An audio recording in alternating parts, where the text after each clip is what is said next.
ज्योति जनार्दनः दीपो हरतु मे पापं दीपज्योति नमोऽस्तुते शुभं करोति कल्याणम् आरोग्यं सुखसम्पदम् देशबुद्धिविनाशाय आत्मज्योति नमोऽस्तुते आत्मज्योति प्रदीप्ताय ब्रह्मज्योति नमोऽस्तुते ब्रह्मज्योति प्रदीप्ताय गुरुज्योति नमोऽस्तुते।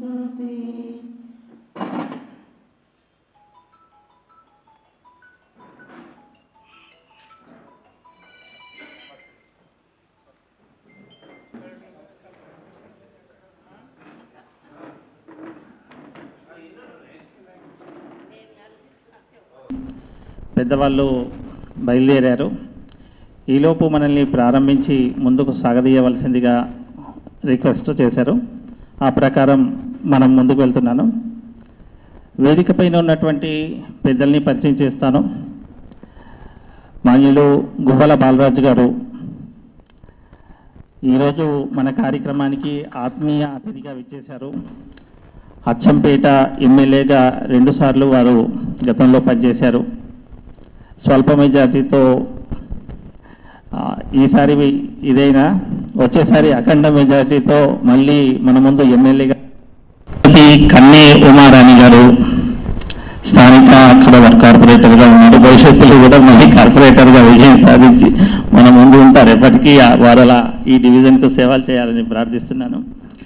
వారి పక్కనే కూర్చున్నటువంటి వారు అందరికీ చిరపరిచితులు శ్రీ కన్నే రమేష్ యాదవ్ గారు. భారతీయ జనతా పార్టీ ఇప్పుడున్నటువంటి వ్యవస్థల దృష్ట్యా సెంట్రల్ జిల్లా అంటుంటాం. ఆ సెంట్రల్ జిల్లాకు వారు ఉపాధ్యక్షులుగా ఉన్నారు. మొదటి నుంచి కూడా వారు యువకులుగా ఉన్నప్పటి నుంచి ధార్మిక కార్యక్రమాల్లో లేకపోతే హిందూకు సంబంధించినటువంటి కార్యక్రమాలే కాకుండా ఏ అవసరం ఉన్నా రమేష్ అని పిలిస్తే చాలు ఇట్లా ప్రత్యక్షమైపోతారు. అట్లా గత 15 సంవత్సరాలుగా వాళ్ళు ఇరువురిని ఇట్లా మన పార్వతీ పరమేశ్వరులాగా జంటగా చూస్తున్నాము. వారు కూడా మన ఈ కార్యక్రమంలో ఆత్మీయ అతిథులుగా విచ్చేయడం మనందరికీ ఆనందదాయకం. ప్రస్తావన చేయాలి. ఒక 2 నిమిషాల్లో పూర్తి చేసి సభాధ్యక్షులైనటువంటి మల్లేష్ గారికి నేను ముందుకు తీసుకెళ్ళి కోరుతాను. ఈ పుస్తకం గురించి ప్రధానంగా హనుమంతుని గురించి మనకు తెలిసింది ఏమిటంటే దేశవ్యాప్తంగా ఎక్కడైనా సరే ఏ దేవాలయం ఉన్నా లేకపోయినా హనుమంతుని దేవాలయం ఉంటుంది. ఆ దేవాలయం కూడా ఏంటంటే ప్రతి గల్లీకలో కనిపిస్తుంది మనకు. మనం ఈ కాచిగూడ డివిజన్లో ఉన్నామనుకుంటే ఇక్కడ ఒక హనుమంతుని టెంపుల్ ఉంది, పక్కనే లింగంపల్లిలో ఇంకో హనుమాన్ టెంపుల్ ఉంది. ముందు మనం ఇంకా రెడ్డి కాలేజ్ వెళ్ళే దారిలో ఇంకో టెంపుల్ ఉంది. ఇట్లా మనం చుట్టుపక్కల ప్రతి గల్లీలో చూసినా ఏ గల్లీలో చూసినా హనుమంతుని టెంపుల్ మాత్రం ఉంటుంది. ఇక్కడ మాత్రమే కాదు దేశవ్యాప్తంగా హనుమంతుని యొక్క గుడి ఉంటుంది. దానికి ఏం చెప్తుంటారంటే సాధారణంగా జానపదులలో ఒక కథ ఉంది. రామరావణ యుద్ధం జరిగిన తర్వాత విభీషణుడు వచ్చేసి శ్రీరాముల వారిని ఒక కోరిక కోరుకున్నారట. కోరబోయారు, స్వామి నేను ఒక చిన్న కోరిక ఉంది నాది, మీరు తీర్చాలి. ఈయనకు అనుమానం వచ్చింది రామునికి. ఒక్కసారి హనుమంతునికి ఇటు చూడగానే ఆయన పరిగెత్తుకుంటూ వచ్చాడు. స్వామి ఆయన ఏం కోరుకున్నా ముందు నాకు ఒక చిన్న మధ్యలో ఒక విన్నపం ఉంటుంది, దాన్ని తీర్చిన తర్వాత ఆయన ఏం కోరుకున్నా ఇవ్వండి అన్నాడు. సరే విభీషణుడు అప్పటి రాక్షసుడు కాబట్టి రాక్షసుడిగా ఇప్పటివరకు రామునితో ఉన్నాను, నాలో సాత్విక గుణాలు వచ్చేసాయి.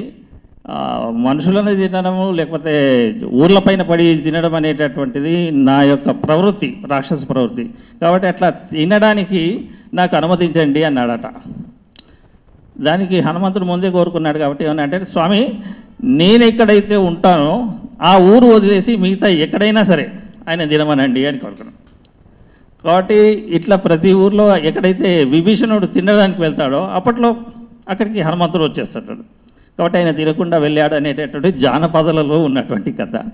మనకున్నటువంటి నమ్మకం ఏమిటంటే శ్రీ ఆంజనేయ స్వామి చిరంజీవి, సప్త చిరంజీవులలో ఆయన కూడా చిరంజీవి, ఇప్పటికీ ప్రత్యక్షంగా ఉన్నాడు. ఎక్కడైతే రామనామ స్మరణ వినిపిస్తుంటుందో, రామనామ గుణగానం వినిపిస్తుందో అక్కడికి వచ్చిన తర్వాత అక్కడ తప్పకుండా ఉంటాడని నా విశ్వాసం ఏమిటంటే, నాకు అనేకమైనటువంటి అనుభవాలు ఉన్నాయి ఆంజనేయ స్వామితో. అవన్నీ పుస్తకంలో రాశాను, ఇప్పుడు మనం చేసుకుంటున్నాం. అయితే ఈ హనుమాన్ చాలీసా చదవడం ద్వారా నాకు కలిగినటువంటి లాభాలు, దానికి నీ వివరిస్తూ ఆ పుస్తకంలో, చాలా చిన్న పుస్తకం, అనుభవాలు తక్కువ ఉంటాయి, ఎక్కువ ఉన్నాయి కానీ దాన్ని కుదించేసి కొన్నిటికి పరిమితం చేసేసి హనుమంతుని చరిత్ర, హనుమాన్ చాలీసా రాశాను. ఈ చాలీసా చదవడం వల్ల కలిగేటటువంటి ఉపయోగాలు సమాజానికి అందాలి. నేను ఏవైతే ఉపయోగాలు పొందానో అవి అందరికీ రావాలనే ఉద్దేశంతో ఈ ఒక పుస్తకం చదివారంటే చాలు భక్తిభావం ఏర్పడాలి. అంటే కేవలం హనుమంతుడని కాదు, మనము ఆరాధించేటటువంటి భగవద్భక్తి కలగాలనేటటువంటి ఉద్దేశంతో ఈ పుస్తకం రాశాను. ఈ కార్యక్రమంలో ఈ పుస్తకం అందరికీ కాంప్లిమెంటరీ కాపీగా ఇవ్వబడుతుంది, చదవండి. ఆ తర్వాత కూడా మీకు కావాల్సినటువంటి ప్రతులు కావాలంటే లభిస్తాయి. దీన్ని సమాజంలోకి తీసుకెళ్ళి మొత్తం మీద మనం భక్తి భావాన్ని చాటడం ఈ కార్యక్రమం యొక్క ఉద్దేశము. ఆ కార్యక్రమాన్ని ముందుకు తీసుకెళ్లాల్సిందిగా సభాధ్యక్షులైనటువంటి మల్లేష్ గారిని ప్రార్థిస్తున్నాను.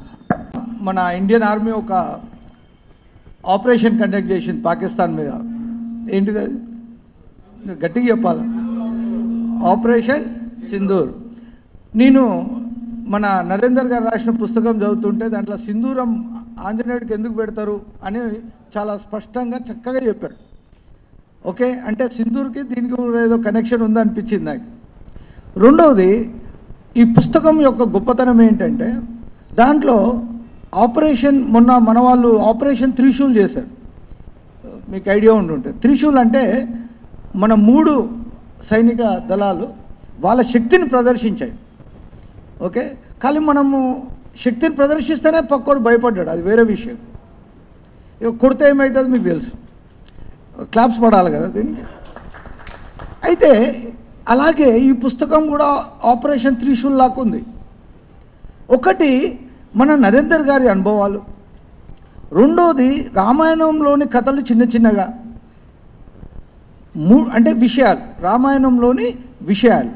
మూడవది పూజా పద్ధతుల్లో ఎందుకు అలా చేస్తాము అనేది మూడవది.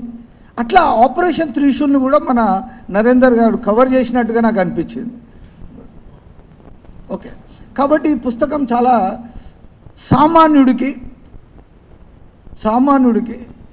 సాధారణంగా సమయం తక్కువ సరైన సమయంలో చదువుకోదగ్గ పుస్తకంగా తయారు చేశారు మన నరేందర్ గారు.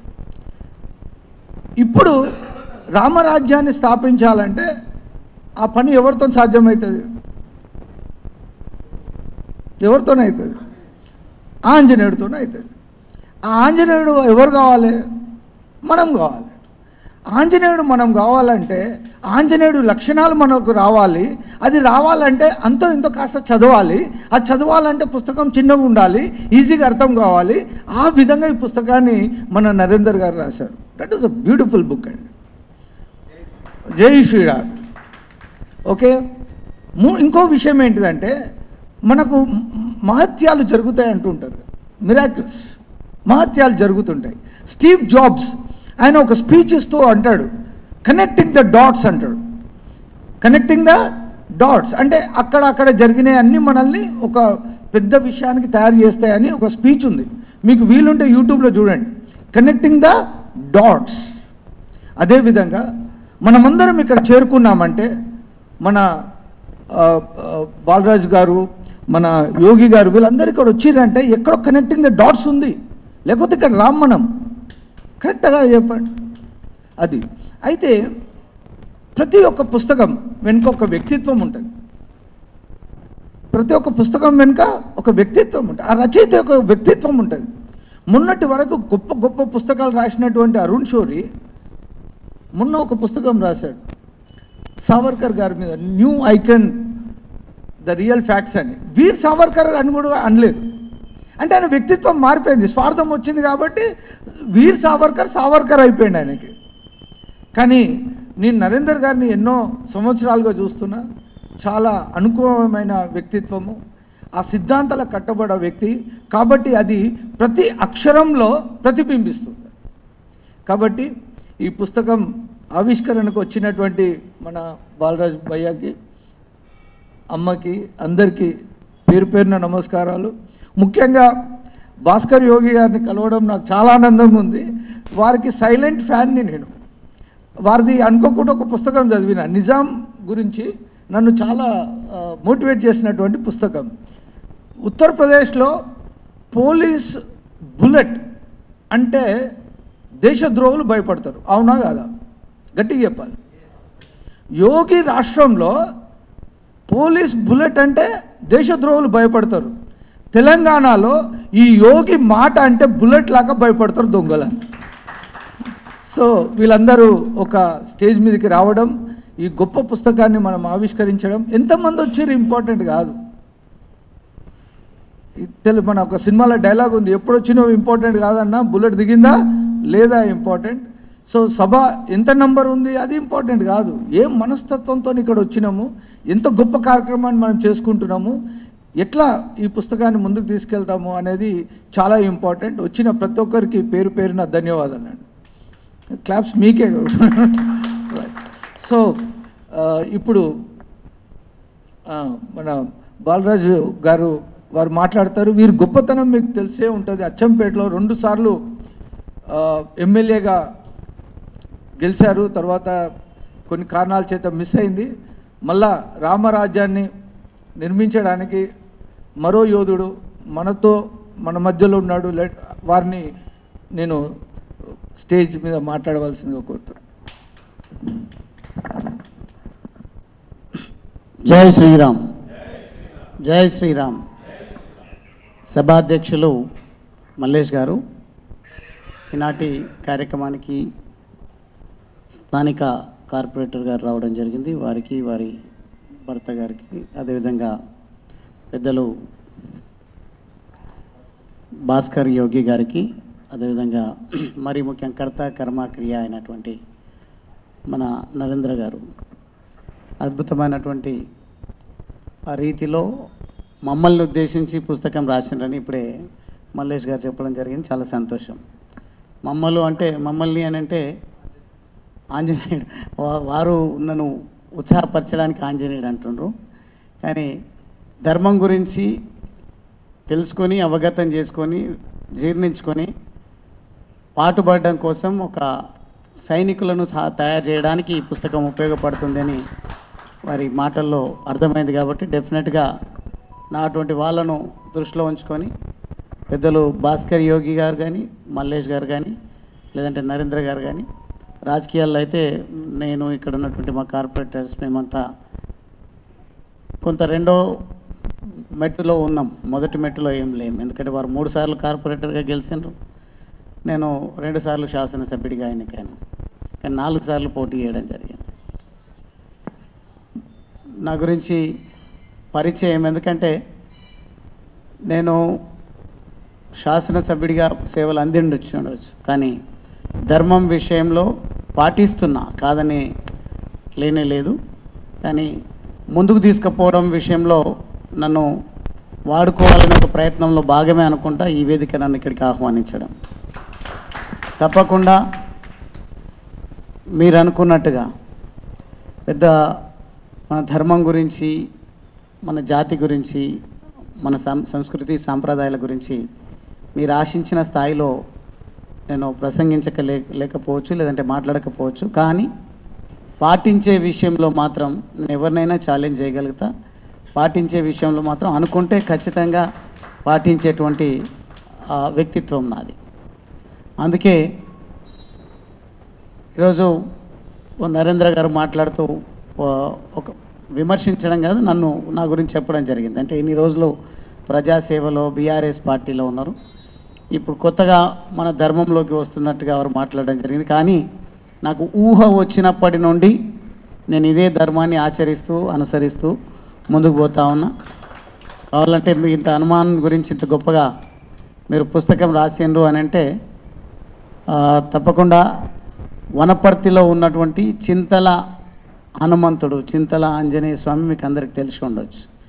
నేను పుట్టింది ఒక కుగ్రామం పొలికపహాడ్ గోపాల్పేట్ మండల్ వనపర్తి అయినప్పటికీ పెరిగింది నా చదువు అంతా కూడా ఫస్ట్ క్లాస్ నుంచి 10th క్లాస్ వరకు వనపర్తిలో చదువుకోవడం. ఆ రోజుల్లో చింతల హనుమాన్ దర్శనం లేకుండా సాటర్డే పర్టికులర్గా శనివారం రోజు నేను ఎక్కడికి వెళ్ళేవాడిని కాదు.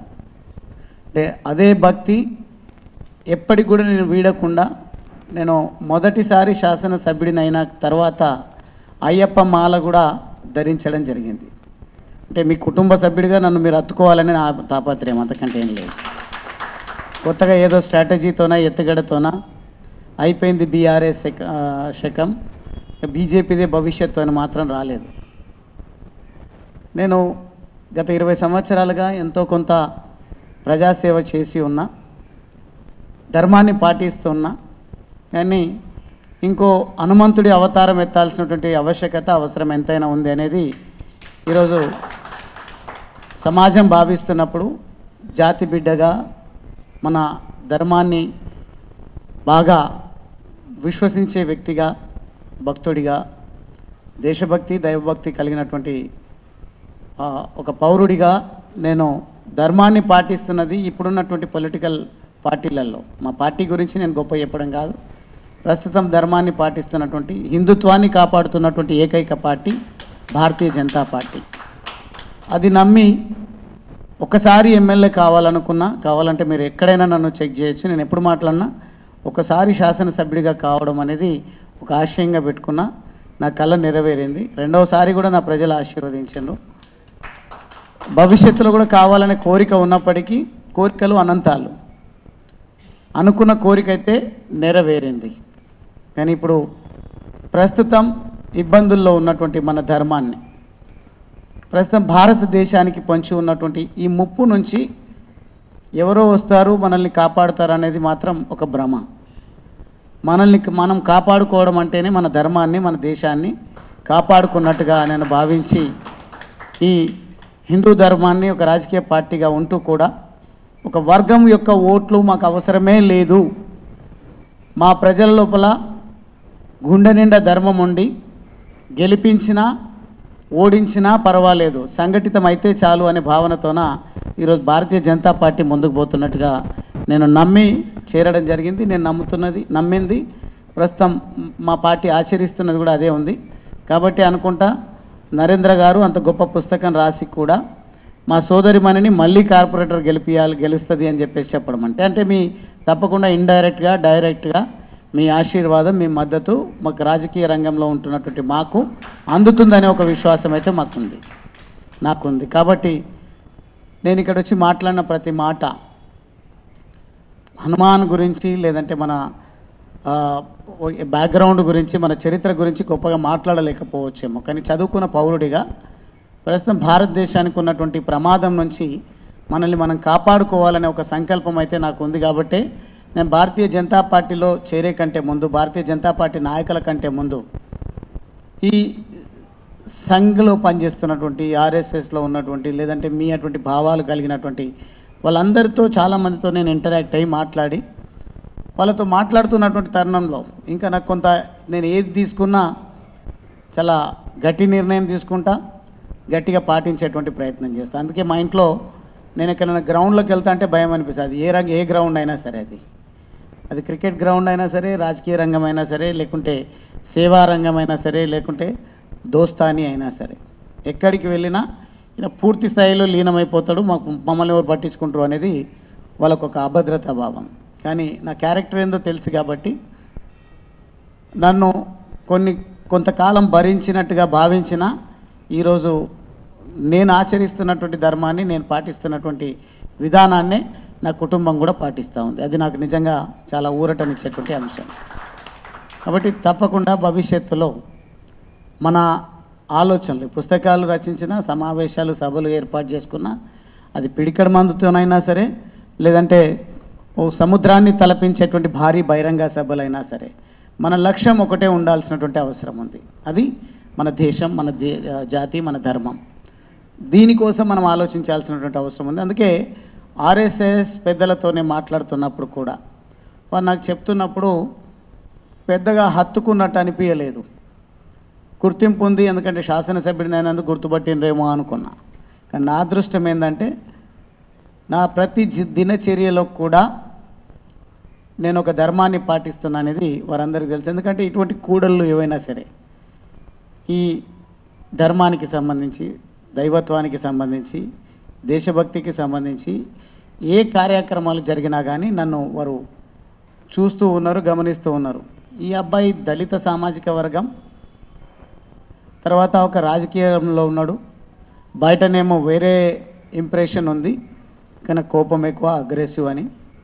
కానీ తర్వాత అర్థమైంది, నేను వాళ్ళకి చెప్పేసరికి నా ఆగ్రహం ధర్మాగ్రహం అని.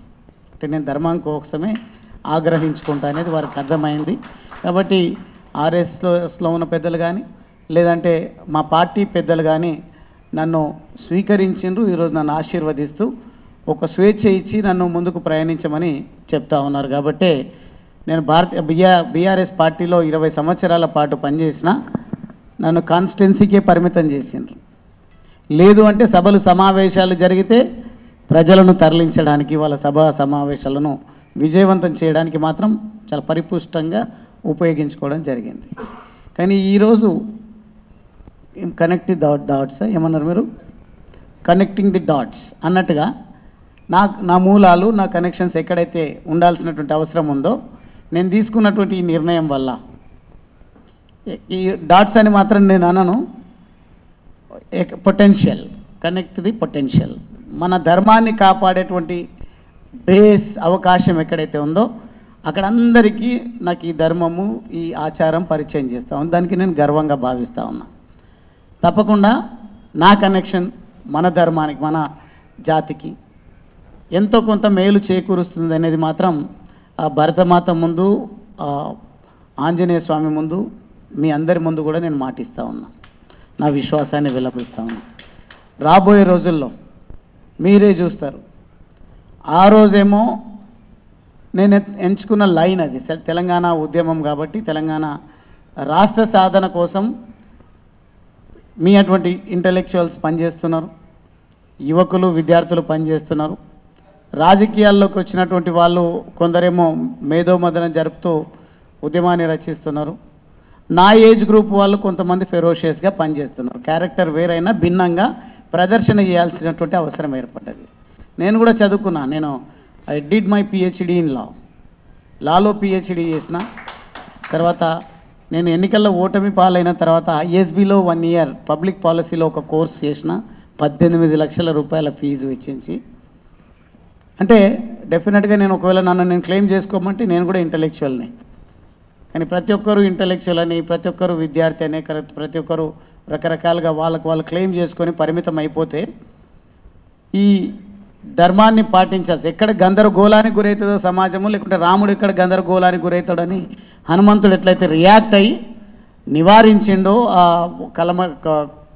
ఏదైతే కుట్రతోన ఆ రాక్షసుని కోరికలను కంట్రోల్ చేయడం కోసము, నియంత్రించడం కోసం ఆ రకంగా నా వంతు పాత్ర పోషించాలని కొన్నిసార్లు నా భావాన్ని వ్యక్తీకరించే దాంట్లో ఒక్కొక్కరు వారికేమో కలం బలం ఉంది, వాళ్ళు చెప్తారు. నేను కులబలం లేదు అని మాత్రం నేను అనను. నా కులం కూడా చాలా పెద్దది. ఈరోజు నేను నిర్ణయించుకున్నది కూడా, కొంతమంది కుట్రపూరితంగా దళిత జాతి అంటేనే ఈ ధర్మానికి దూరంగా ఉంది అని ఒక ఎత్తి చూపేటువంటి ప్రయత్నం చేస్తున్నారు. నిజంగా ధర్మాన్ని ఆచరిస్తున్నటువంటి జాతి దళిత జాతి అనేది మాత్రం సమాజానికి తెలియాల్సినటువంటి అవసరం ఉంది. ఈ దళిత జాతిని నిజంగా మరీ ముఖ్యంగా పదే పదే ఆర్ఎస్ఎస్ గురించి మాట్లాడుతున్నందుకు ఎవరినో మననం చేసుకోవడం కోసం మాత్రం అని అనుకోవద్దు. నేను ఆర్ఎస్ఎస్ దగ్గరికి వెళ్ళి ఎవరిని పరిచయం చేసుకున్నా, మేము రాజకీయాల్లో ఉన్నాం కాబట్టి నేనైతే నాకున్న అలవాటు, ఎవరిని పేరుతో పరిచయం చేసుకున్నా నాకు ఒక రోగం, అది ఆ కులం పేరు అడుగుతాను నేను. ఎందుకోసం అంటే నా మొబైల్లో ఫీడ్ చేసుకోవడం కోసం. కొన్ని పేర్లు ఉంటాయి, ఒకే ఊరు పేరు ఉంటుంది, ఒకే వ్యక్తి పేరు, ఒకే పేరు చాలామంది వ్యక్తులకు ఉంటుంది. పక్కన కులం రాసుకోవడం అనేది ఇక అవునన్నా కాదమన్నా ఉంది ఆ వ్యవస్థ. దాని రూపు మాపే శక్తి మాత్రం మన హిందూ ధర్మానికే ఉంది అనేది మాత్రం భావించి నేను ఈ నిర్ణయం తీసుకున్నా. అందుకనే ప్రస్తుతం ఉన్నటువంటి నేను నా వంతుగా నా కర్తవ్యం ఏంది అని అంటే, రాజకీయాల్లో రేపు ఏమైనా అవకాశాలు వస్తాయా రావా అనేది ఇమ్మెటీరియల్, నాకు అవసరం లేదు పెద్దగా. చెప్పిన కదా, నా ఆశయం నెరవేరింది. కోరికలు అనంతాలు. రోజుకు ఒక లక్ష్యాన్ని నిర్దేశించుకుంటూ పోవడం అనేది మానవ నైజం. నాకు కూడా ఒక లక్ష్యాన్ని, అట్లాంటి నాకేం పూర్తి కాలేదు. రాజకీయ కోరికలను పక్కన పెట్టి హిందూ ధర్మాన్ని ఎంచుకొని పోతే ఎంతో కొంత చరిత్రలో ఒక భరతమాత ముద్దు బిడ్డ, భారత పౌరుడు అనే ఒక గౌరవం, గుర్తింపు అయితే దక్కుతుందనే ఆలోచనతోన నేను నిర్ణయం బాగా చదివి నిర్ణయం తీసుకొని రావడం జరిగింది. ఏదో భారతీయ జనతా పార్టీకి ఈ రాష్ట్రంలో పెద్దగా ఓట్లు ఉన్నాయి, భారతీయ జనతా పార్టీని పట్టుకుంటే నేను నాయకుడు అవుతాను కాదు. భారతీయ జనతా పార్టీ ఏదైతే ధర్మాన్ని పాటిస్తుందో ఆ ధర్మమే మన సమాజాన్ని, మన దేశాన్ని కాపాడుతుందనే ఆలోచనతోనే రావడం జరిగింది. కాబట్టి పెద్దలు మీరే ఆహ్వానించారు. పెద్దలు మా పార్టీ అధ్యక్షులు గౌరవనీయులు రామచంద్రరావు గారు, అదేవిధంగా మరో పెద్దలు గౌరవనీయులు గౌతమ్ రావు గారు పార్టీ జనరల్ సెక్రటరీ, వారికి వేదిక ద్వారా స్వాగతం పలుకుతా ఉన్నాం.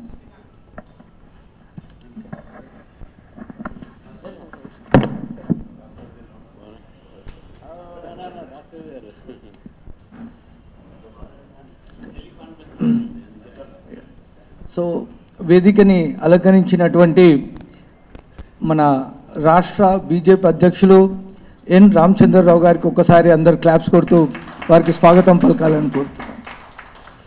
సో మీద అయిపోయింది.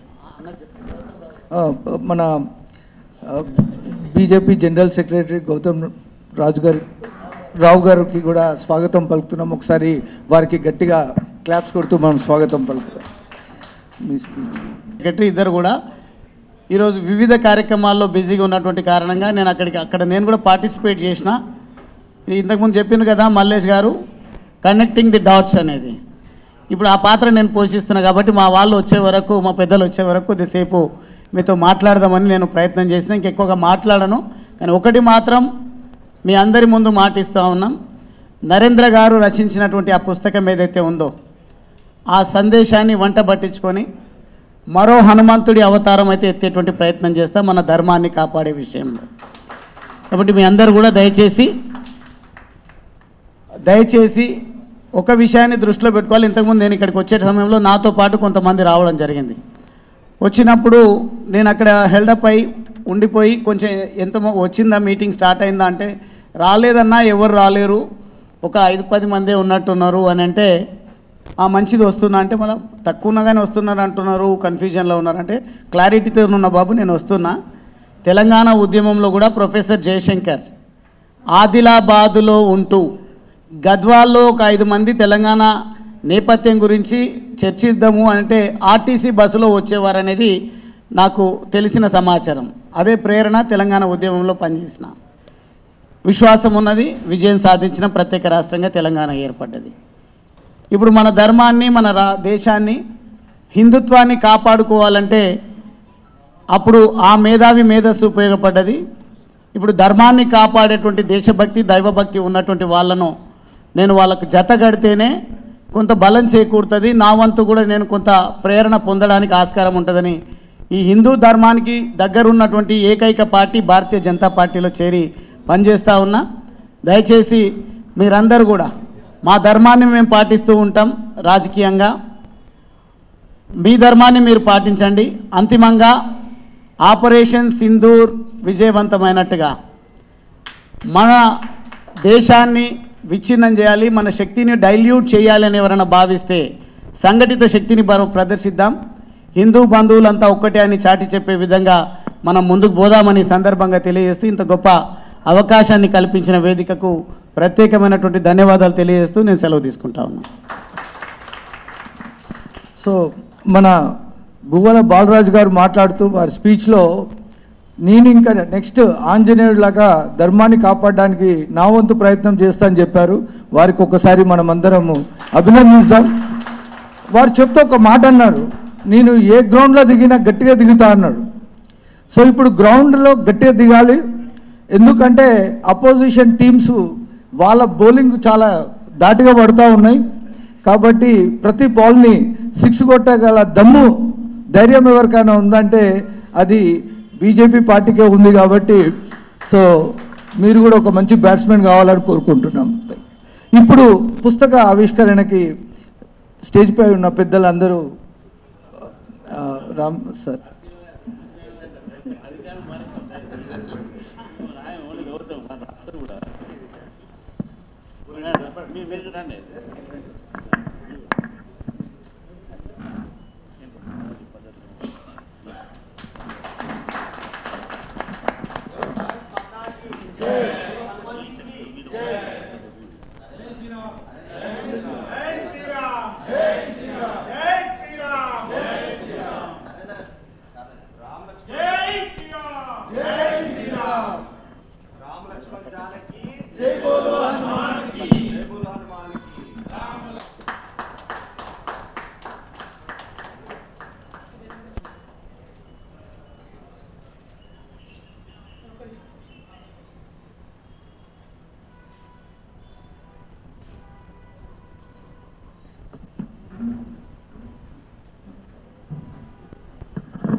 సో ఇప్పుడు నెక్స్ట్ ఆసం చేస్తున్నాను నేను. ఇంత స్తూట ఎంత పవర్ఫుల్లో మన యోగి మాట అంత పవర్ఫుల్. సో ఇప్పుడు మన భాస్కర్ యోగి గారిని మాట్లాడమని నేను కోరుతున్నాను. Thank you. పనిచేసి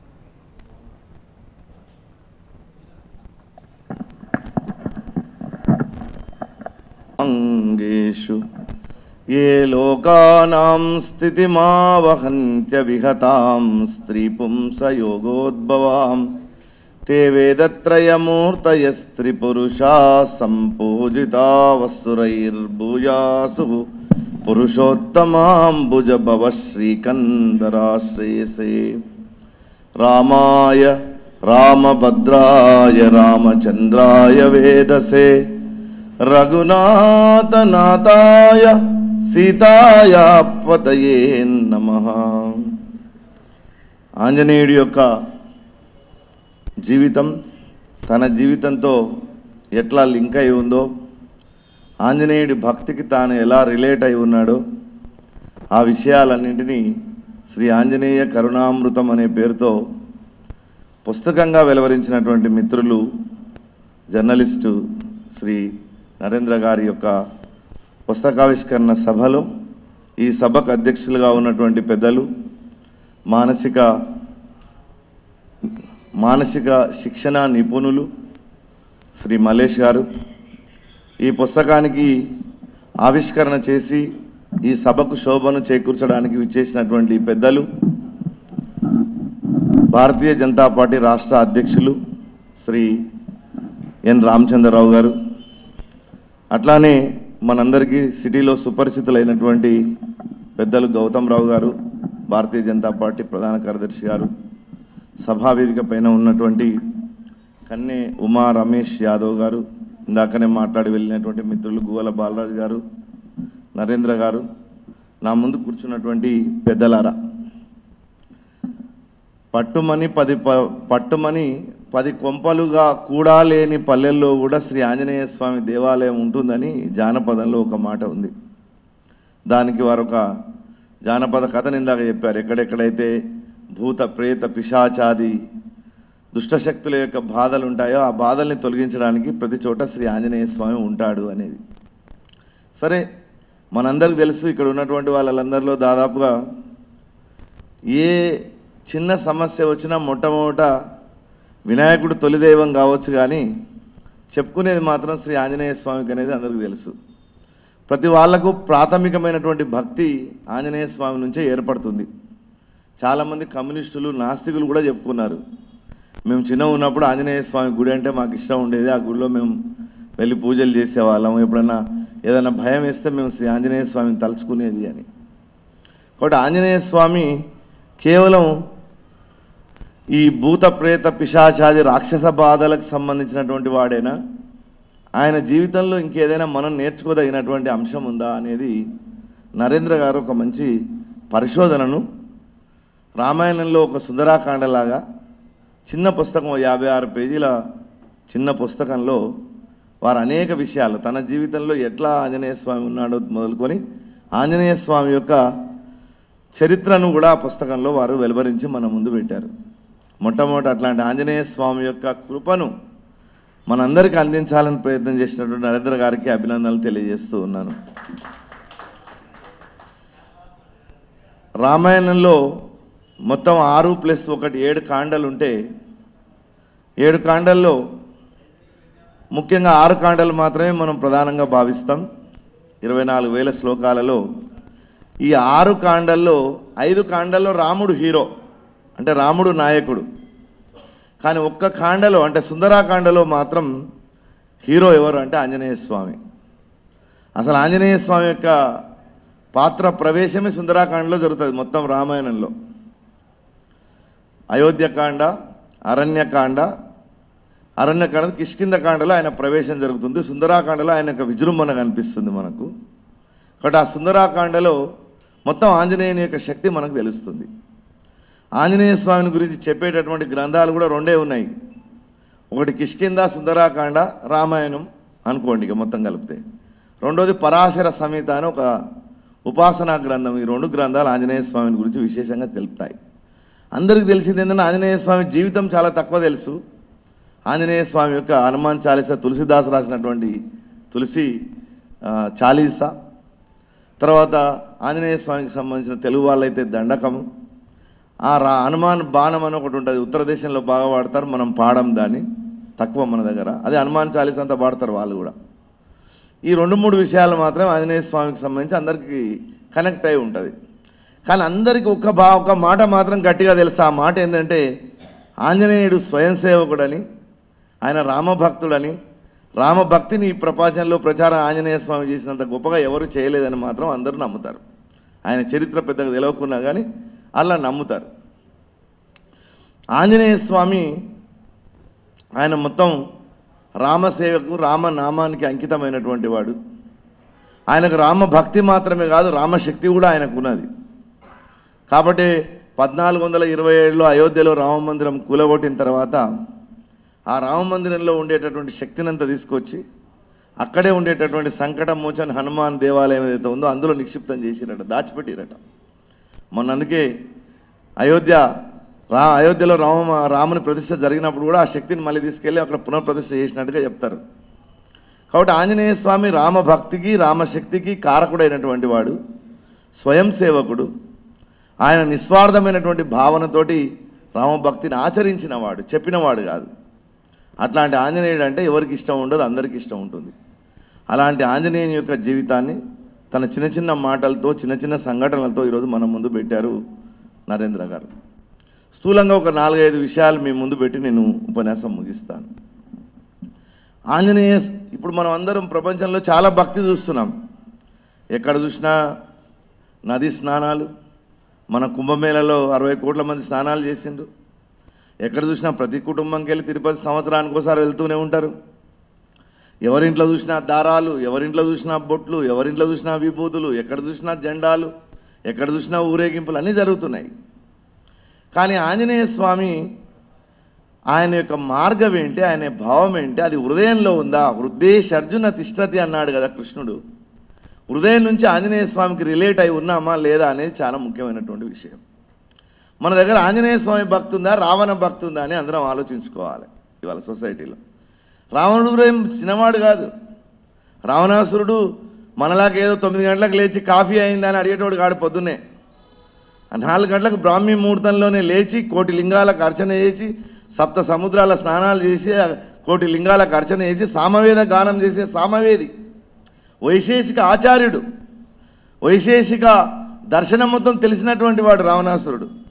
అనేక మంది దేవతలను ప్రసన్నం చేసుకున్నాడు, అనేకమైనటువంటి వరాలు పొందాడు, అనేక పూజలు చేసినటువంటి వాడు. మరి అట్లాంటి రావణాసురుడిది కూడా భక్తి ఉన్నది, ఆంజనేయ స్వామిది కూడా భక్తి ఉన్నది. కానీ మన ప్రయాణం ఆంజనేయ స్వామి వైపు ఉందా, రావణాసురుడి వైపు ఉందా అనేది ఇప్పుడు ముఖ్యమైనటువంటి విషయం. ఇప్పుడు సెక్యులర్ నాన్ సెక్యులర్ అంటే అదే ఓ రకంగా చెప్పాలంటే. ఈ సెక్యులర్ భక్తి అంతా అదే భక్తి అంటే జరుగుతుంది. అది వాడు జెండాలు కడతాడు, వాడు ఊరేగింపులు చేస్తాడు, వాడు ఉత్సవాల్లో ఉంటాడు, వాడు పెద్ద పెద్ద కటౌట్లు పెడతాడు, వాళ్ళు పెద్ద పెద్ద యాగాలు చేపిస్తారు, ఆయుధ చండీలు చేపిస్తారు ఇంకా మందిని ముంచడానికి. రకరకాలైన పనులు చేస్తారు వాళ్ళు, అన్ని పనులు చేస్తారు. కానీ నీ భక్తి రావణ భక్త, హనుమాన్ భక్త? రావణాసురుడు ఏం చేశాడంటే పరమాత్మ అయినటువంటి శ్రీరామచంద్రుని యొక్క భార్య అయినటువంటి సీతాదేవిని తీసుకెళ్ళి తన చెంత ఉంచుకొని తన దగ్గర కట్టేసుకోవాలనుకున్నాడు. కానీ ఆంజనేయ స్వామి ఏం చేశాడంటే దుర్మార్గుని యొక్క చెరలో ఉన్నటువంటి సీతమ్మ వారిని తీసుకొచ్చి పరమాత్మతో కలపాలనుకున్నాడు. అదే ఆంజనేయ స్వామి భక్తి అంటే.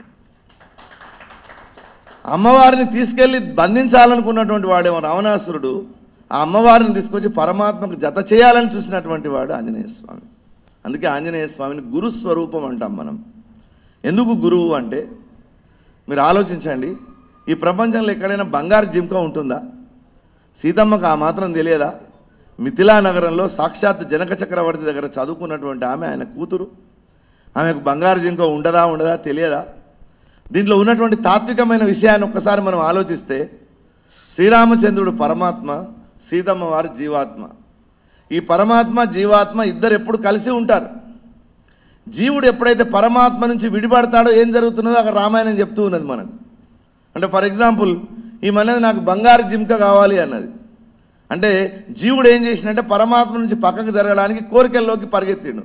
మనం పరిగెత్తడం లేదా? మనకి ఇది కావాలి, అది కావాలి, ఎన్నున్న తృప్తి ఉంది అసలు మనకు? మన జీవితం అంతా తృప్తి. మన జీవితంలో పీసీహెచ్ లేదు.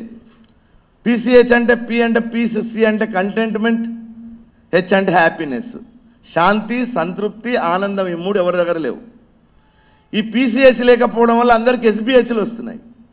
ఎస్బీహెచ్ అంటే స్టేట్ బ్యాంక్ ఆఫ్ హైదరాబాద్ కాదు. ఎస్ అంటే షుగరు, బి అంటే బీపీ, హెచ్ అంటే హార్ట్. ఎవరి దగ్గర పీసీహెచ్ ఉంటుందో వాడికి ఎస్బీహెచ్ దగ్గరికి రాదు.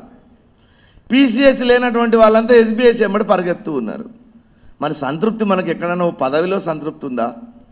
ఓ డబ్బులో సంతృప్తి ఉందా? ఒక హోదాలో సంతృప్తి ఉందా? ఆస్తిలో సంతృప్తి ఉందా? ఇద్దరు కొడుకులు పుడితే సంతృప్తి ఉందా? ఇద్దరు కూతుళ్ళు పుడితే సంతృప్తి ఉందా? 4 విల్లాలు కొంటే సంతృప్తి ఉందా? ₹1,00,00,000 ఆస్తులు ఉండే సంతృప్తి ఉందా? 4 రాళ్ళు వెనకేసుకుంటున్నాం, 4 రాళ్ళు వెనకేసుకుంటాం. ఈ 4 రాళ్ళు కావు, 4 కొండలు అవి, తిరుమల కొండలు. 7 కొండలు వెనకేసుకున్న తృప్తి లేదు. అంటే ఈ సంతృప్తి లేనటువంటి మనస్తత్వం జీవుడి దగ్గర ఎప్పుడు ఉంటుంది. అందుకే లేని కోరికల వైపు ప్రయాణిస్తారు చూడండి. ఉన్నదాంతో ఎవడు సంతృప్తి పడాడు ఎప్పుడు. వాళ్ళ జీవితంలో సుఖము, శాంతి, ఆనందం వీటికి ఎప్పుడు ప్రియారిటీ లేదు ఎవరి దగ్గర. ఎందుకంటే వాడికి రాముడి చరిత్ర తెలియదు, ఆంజనేయ స్వామి చరిత్ర తెలియదు. ఆంజనేయ స్వామి సుగ్రీవుడి దగ్గర మంత్రిగా ఉన్నాడు, సంతృప్తిగా ఉన్నాడు, ఏం పర్వాలేదు. చక్రవర్తి అయిన రాముడు వచ్చాడు, రాముడికి బంట అయ్యాడు, సేవకుడు అయ్యాడు, అప్పుడు సంతృప్తిగానే ఉన్నాడు. మరి ఈ పీసీహెచ్ లేకపోవడం వల్ల జరుగుతున్నటువంటి ప్రమాదాల్లోంచి మనుషులను ఎవరు పక్కకేయాలి? పక్కకి వేసేవాళ్ళు ఎవరు? ఏ గురువు కావాలి? ఇక్కడ సీతమ్మ వారు అంటుంది నాకు బంగారు జింక కావాలి అంటుంది. ఎప్పుడైతే పరమాత్మ నుంచి జీవుడు దూరంగా జరిగిపోతాడో అప్పుడు దశకంఠుడు వచ్చాడు. దశకంఠుడు అంటే దశేంద్రియాలు, 10 తలకాయలు మన శరీరంలోనే ఉంటాయి. రావణాసురుడికి 10 తలకాయలు ఉన్నాయంటే ఎట్లా తలనొప్పి వస్తే ఆయన జెండు బామ్ ఏ తలకు పెట్టుకుంటాడని ఎవడు అడగవద్దు. పండుకునేటప్పుడు మెత్త ఎట్లా వేసుకుంటాడని ఎవడు అడగవద్దు. తల అంటే సంస్కృతంలో దశ ఆననం అంటే ముఖం అని అర్థం. ముఖం అంటే నోరు, ముఖం తలకాయ అని అర్థం. 10 తలకాయలు ఉన్నాయంటే మన అందరి బుద్ధులలో 10 తలకాయలు లేవండి. ఎన్ని నటిస్తున్నాం పొద్దున్న లేచినప్పటి నుంచి పండుకునే వరకు. ఎవరెవరు చూస్తే ఎట్లాంటి నటనలు వస్తున్నాయి మన దగ్గర. ఈ నటనలన్నీ ఏంటి? నీ లోపల ఉన్న 10 తలకాయలు రావణాసురుడు నీ దగ్గరే ఉన్నాడు. హృదయం లోపల ఉన్నది కానీ దశేంద్రియాలు బయటికి ఉన్నాయి. నోరు బయటకు ఉంది, తినాలంటది. గులాబ్ జామున్ అయినా ఏం తిన్నా సంతృప్తి పడదు. అది ఎన్ని కోరికలతోటి దాన్ని సంతృప్తి పరచాలని సంతృప్తి పరచదు. ఈ మధ్య మీటింగ్కి పోతే ఒక ఆయన గులాబ్ జామున్ పిసుకుతున్నాడు. ఆయన ఇట్లా ఏమైంది ఆయన పిసుకుతున్నాడు? షుగర్ వచ్చింది సార్ అంటుండే ఆయన. అంటే తినాలని ఉంది ఆయనకు కానీ గులాబ్ జామున్ తినలేకపోతున్నాడు. దాన్ని ఏమైనా పిసుకుతేనైనా అందులో షుగర్ పోతుందేమో అని. నాలుక బయటికి ఉన్నది, నోరు బయటికి ఉన్నది, చూడాలని కళ్ళు. ఎన్ని సినిమాలు సరిపోతలేవు, ఓటీటీలు సరిపోతలేవు, హైదరాబాద్లో ఉన్న ఐమాక్స్లు ఐనాక్స్లు ఏవి సరిపోతలేవు ఈ కళ్ళకు. మంది ముచ్చట్లు వినడానికి చెవులకు సరిపోతలేదు. ఎక్కడెక్కడనో పరిగెత్తడానికి కాళ్ళు సరిపోవట్లేదు. ఎక్కడెక్కడనో ఏమేమో పనులు చేయడానికి చేతులు సరిపోవట్లేదు కదా. అంటే ఈ 10 ఇంద్రియాలు బయటికి ఉన్నాయి. మనసు లోపల పెట్టాడు భగవంతుడు, ఇంద్రియాలను బయటికి పెట్టాడు. ఎప్పుడైతే జీవుడు పరమాత్మ నుంచి పక్క జరుగుతాడో ఈ దశకంఠుడు అంటే ఈ దశేంద్రియాలు ఉన్న బుద్ధినోడు వచ్చి ఎత్తుకొని పోతాడు ఆమె. ఆమెని రావణాసుడు ఎత్తుకొని తీసుకొని ఎక్కడ వేసాడు? లంకలో వేశాడు. లంక అంటే చుట్టుముట్టు నీళ్ళు, ఇంకేం లేదు. నీవైనా అంతే, నేనైనా అంతే. ఏదైతే నీవు ప్రపంచాన్ని చూడలేనటువంటి ఒక దుస్థితిలోకి వెళ్ళిపోతావే దాని పేరు లంక. అట్లాంటి లంకలో పడేసిండు. పరమాత్మ నుంచి జీవుడు ఎప్పుడైతే వేరైపోయిండో నువ్వు పడేది లంకలోనే.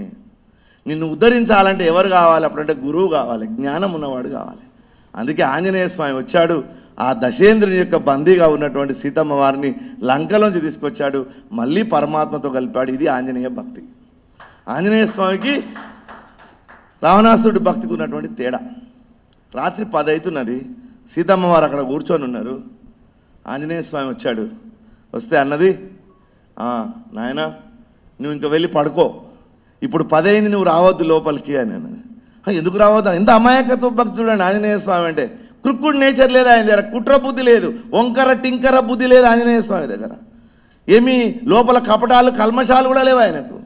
చిన్నపిల్లవాడు అడిగినట్టు అడుగుతున్నాడు అమ్మను, నేను ఎందుకు రావద్దు లోపలికి అంటే ఆమె అంటుంది, నువ్వు రావద్దు నాన్న, నువ్వు ఇప్పటివరకు ఉన్నావు, పొద్దు నుంచి ఇప్పటివరకు నువ్వు ఇక్కడే ఉన్నావు. కానీ రాత్రి అయిందంటే రాత్రి 10 గంటల నుంచి ఉదయం 6 గంటల వరకు నాకు అందులో గదిలో ఉండే రాముని దగ్గర ఉండే అధికారం నాకున్నది, నీకు లేదు అన్నది. ఎందుకు లేదు చెప్పమ్మా? ఇది చైల్డిష్ నేచర్. ఇంకా ఒక రకంగా చెప్పాలంటే భక్తి అనేది స్వాతస్మిన్ పరమ ప్రేమ రూప అన్నాడు నారదుడు. అంటే నీకు భక్తి ఎట్లా కలగాలంటే చైల్డిష్ నేచర్ ఉండాలి నీకు. చిన్న పిల్లవాడు ఉన్నాడు అనుకోండి, వానికి ఏమైనా ఆపద వస్తే వాడు నేను పలానా పోలీస్కి ఫోన్ చేద్దామా, లేదా 108కి ఫోన్ చేద్దామా, లేకపోతే కార్పొరేటర్కి ఫోన్ చేద్దామా, ఇంకెవరికి ఫోన్ చేద్దామా అనుకోడు. వాళ్ళ అమ్మని చూస్తాడు. వాడి దృష్టి వెంటనే ఎవరి మీద పడుతుందంటే వానికి ఎంత పెద్ద ఆపద వచ్చినా మా అమ్మ ఉంది నాకు అనుకుంటాడు వాడు. భక్తిలో అట్లాంటి ఒక మార్గం ఉన్నది. అది ఆంజనేయ స్వామి ఎంత చిన్నపిల్లలాగా మాట్లాడుతూ ఉన్నాడు. ఎందుకు పోదామా నేను లోపలికి అంటే ఆమె అన్నది, ఇగో చూడు ఈ పాపెట్లో సింధూరమును చూసినావా, ఈ సింధూరము నాకు లోపల ఉండే అధికారం ఇచ్చింది రాత్రంతా, నీకు అది లేదు అన్నాడు. అనగానే ఆమె 5 నిమిషాలాగా అమ్మన్నాడు, బజార్లోకి వెళ్ళిండు, సింధూరం కొనుక్కున్నాడు, ఒళ్ళంతా సింధూరం రుద్దుకొని వచ్చి పక్కన నిలబడ్డాడు. అమ్మ నీకు ఇంత సింధూరం ఉంటేనే లోపలికి పోయేటటువంటి అధికారం నీకుంటే నా ఒళ్ళంతా సింధూరం ఉందమ్మా, నేనెందుకు పోదామా లోపలికి అంటున్నాడు. ఇది అమాయకపు భక్తి, కుట్రలేని భక్తి, క్రుక్కుడు నేచర్ లేదు ఇందులో. ఇలాంటి ఆంజనేయుడు రావణాసురుడి దగ్గరికి వెళ్ళి ఆ 100 యోజనాలను దాటి, ఇప్పుడు లాంగ్ జంపులు అంటే ఎంత ఉంటుందండి, 30 ఫీట్లు, ఒక కర్ర పట్టుకొని దుంకేది ఉంటుంది, అది పెద్ద లాంగ్ జంప్. ఆంజనేయ స్వామి చేసింది లాంగ్ జంప్ కాదు, లాంగెస్ట్ జంప్ అది. ఈ ప్రపంచంలోనే అట్లాంటి లాంగ్ జంప్ ఎవడు చేయలే. అంగదుడు చీఫ్ కమాండర్, జాంబవంతుడు వెళ్ళి అడిగాడు, ఏమైనా నువ్వు దుంకుతావా, నువ్వు చీఫ్ కమాండర్ అంటే, ఏమో దుంకుతాను కానీ దుంకి యుద్ధాలకు వస్తానో లేదో డౌట్ ఉంది అన్నాడు ఆయన. అందరు నలుడిని నీలుడిని అందరిని అడిగారు, ఎవరు పోవన్నారు. పోతా అన్నవాడు ఒకడే, నీకు రామభక్తి ఉంది, రోమమున రామభక్తి ఉంది, నేను దుంకుతానన్నాడు ఆంజనేయ స్వామి. ఇక్కడి నుంచి మహేంద్రగిరి నుంచి మొదలు కాలు పెట్టేసి దూకి లంకకు చేరుకున్నాడు. పోయేటప్పుడు రకరకాల ఇబ్బందులు పడ్డాడు. ఆయనకు రకరకాల ప్రలోభాలు వచ్చినాయి, గిఫ్టులు వచ్చినాయి. నువ్వు మా దగ్గర ఆతిథ్యం తీసుకో అని అడిగారు, మా గెస్ట్ హౌస్లో ఉండాలని ఒక ఆయన అడిగాడు, మైనాకుడు అడిగాడు, సురస అని ఒక రాక్షసి వచ్చింది, ఇంకొక ఎవరో మధ్యలో ఒక ఛాయ ఒక ఆమె వచ్చింది, ఆడవాళ్ళు మగవాళ్ళు రకరకాల ఆతిథ్యాలు వచ్చింది. వాటన్నిటిని లెక్క పెట్టలేదు. లంకకు చేరుకోవడం, సీతమ్మ వారిని తీసుకురావడం, రాముడి దగ్గరికి చేర్చడం, ఇదే ఆయన యొక్క పని. ఇది ఆపరేషన్ సింధూర్ అంటే. అందుకే పేరు అది పెట్టిరు దానికి. అంటే ఎక్కడున్నా నీ టార్గెట్ను నువ్వు రీచ్ కావాలి. ఈ మధ్యలో ఉండే వేటిని నువ్వు లక్ష్య పెట్టడానికి వీల్లేదు. ఆంజనేయ స్వామి అలా వెళ్ళాడు. మనకు అందరు ఏం చెప్తారు ప్రవచకులట, మీరంతా ఆంజనేయ స్వామి దండకం చదివితే ఆయన బలం గుర్తు తెచ్చుకుంటాడు, ఆయన బలం మర్చిపోయాడట, ఇట్లా చెప్తారు అందరూ. మీకు ప్రవచనాలు చెప్పే వాళ్ళందరూ శ్రీఆంజనేయం ప్రసన్నాంజనేయం, నువ్వు పొద్దుగాలు లేచి మొహం కూడా కడగకుండా నువ్వు చదివితే నీ బుద్ధి ఏమీ బాగాలేకుండా నువ్వు ఆంజనేయ స్వామి శ్రీఆంజనేయం ప్రసన్నాంజనేయం ప్రభాదివ్యకాయం ప్రకీర్తి ప్రదాయం భజే వాయుపుత్రం భజే వాలగాత్రం అని నువ్వు అంటేనంటే ఆయన బలానా నాకు బలం ఉందని గుర్తు తెచ్చుకుంటాడట. అది శుద్ధ అబద్ధం. అది ఆంజనేయ స్వామి మనం పాడే పాటలతోటి బలం తెచ్చుకునేటటువంటి బలహీనుడు కాదు ఆయన. రావణాసురుడి దగ్గర పోయి ముందు పోయి నిలబడితే ఆ రావణాసురుడు అడిగాడు, అసలు ఎట్లొచ్చావురా నువ్వు లోపలికి, ఈ లంక అంటే ఏమనుకుంటున్నావు నువ్వు, ఈ లంక మామూలు విషయం అనుకుంటున్నావా, నేను వాయుదేవుని తీసుకొచ్చి బంధించి నా లంకలో పెట్టుకున్నాను, మా దగ్గర అందరికీ ఫ్రీ ఏసీ ఫ్రీ ఎయిర్, ఎవడు పైసలు కట్టాల్సిన అవసరం లేదు, డబ్బులు కట్టాల్సిన అవసరం లేదు, వాయుదేవుడే మా కంట్రోల్లో ఉన్నాడు, అగ్నిదేవుని తీసుకొచ్చి బంధించి పెట్టాను నేను, ఎల్పిజి సిలిండర్లు ఎవరు డబ్బులు ఇచ్చి కొనాల్సిన అవసరం లేదు, ఫ్రీ సిలిండర్ అసలు లేదు మాకు, మా లంక మొత్తం అట్లా ఉంది, మొత్తం ప్రపంచంలో ఉండే సంపద అంతా ఒక ఆయన కంట్రోల్లో ఉంది, కుబేరుని కంట్రోల్లో ఉంది, ఆ కుబేరుణ్ణే లాక్కొచ్చి నా లంకలో పెట్టుకున్నాను నేను. ఆయన దగ్గర ఉన్న పుష్పక విమానాన్ని లాక్కొచ్చి పెట్టుకున్నాను. ఇన్ని గొప్ప గొప్ప పనులు నేను చేశాను, నా లంకలోకి నా కొంపలోకి నువ్వు ఎలా వచ్చావురా అని అడిగాడు. మరి మనమైతే ఏమంటాం, నాకు పలానా ఆయన లీడర్ నాకు తెలుసు కాబట్టి వచ్చిన, పలానా ఆయన నాకు పరిచయం ఉన్నాడు కాబట్టి వచ్చిన, కాళ్ళ దగ్గర మై కోన్ హో జాంతాము అని కాళ్ళ దగ్గర వేస్తాం మనం. కానీ ఆంజనేయ స్వామి అలా అనలే. శ్రీ రామచంద్రుల వారి యొక్క క్రీగంటి చూపులు నా మీద పడడం వల్ల, ఆయన దయా కరుణ కృప కటాక్ష వీక్షణాల చేత నేను నీ దగ్గరకు వచ్చానన్నాడు. అది ఆంజనేయ భక్తి అంటే. చెట్టు మీద కూర్చున్నాడు, సీతమ్మ వారిని వెతకడానికి పోయినప్పుడు కూర్చొని చూస్తూ ఉన్నాడు, అంత తతంగం అంతా చూస్తూ ఉన్నాడు. రావణాసురుడు వచ్చాడు, 4 గంటలకు లేచి రోజు తయారైపోయి డవ్ షాంపూతో తల రుద్దుకొని పాండ్స్ పౌడర్ వేసుకొని వచ్చి నిలబడ్డాడు సీతమ్మ వారి దగ్గర. ఎట్లా ఉన్నాడంటే రావణాసురుడు కాటుక కుండకు సొమ్ములు వేసినట్టున్నాడట. కాటుక కుండ కర్ర నల్లగా ఉంటుంది కదా, దానికి సొమ్ములు తగిలిస్తే ఎలా ఉన్నాడో రావణాసురుడు అట్లా ఉన్నాడంట. రోజు వచ్చి, ఓ సీత, ఓ పద్మనేత్ర, నా చింత నీకు ఏల చింత, ఎక్కడి రాముడు ఎక్కడి అయోధ్య, ఎందుకోసం ఈ వనవాస వ్యధ, రాముడు వచ్చుట నన్ను గెలుచుట నిన్ను పొందుట కలలోని మాట. రాముడు రావడము నన్ను గెలవడం నిన్ను పొందడము అసాధ్యం, అది సాధ్యమేదే కాదు. కానీ మరి నువ్వు నన్ను పెళ్ళాడు అంటున్నాడు రావణాసురుడు. ఒక బిడ్డడుగా, ఒక కొడుకుగా పైన కూర్చొని చూస్తూ ఉన్నాడు. ఎంత బాధ కలిగిండొచ్చు ఆయన, మా అమ్మని ఇలా అంటున్నాడేంది ఈ దుర్మార్గుడు. అట్లాంటి ఆంజనేయుడు దిగంగానే ఆమె దగ్గర ఇవన్నీ చూసి వెంటనే అన్నాడు, అమ్మా నీకు రాముడు అవసరం లేదు, నేను తీసుకెళ్తాను పద, మనం పోదాం పద అంటున్నాడు. ఆమె అన్నది, ఈయన ఎట్లాంటి వాడో పరీక్ష చేయాలనుకున్నది సీతమ్మ వారు. నువ్వేం తీసుకెళ్తావు, ఉన్నది ఇంతంతా. ఆయన అప్పటికి పిల్లిలాగా తయారై వచ్చాడు లంకలోకి దూరేటప్పుడు. ఇంతంత ఉన్నావు, నువ్వెలా తీసుకెళ్తావు అంటే, నా విశ్వరూపం చూడమ్మ ఒక్కసారని ఆయన అనిమ లగిమ గరిమ ఇట్లాంటి మొత్తం అనిమాది అష్టసిద్ధులు ఉన్నటువంటి వాడు. ఒక్కసారి ఆయన విశ్వరూపాన్ని చూపించాడు.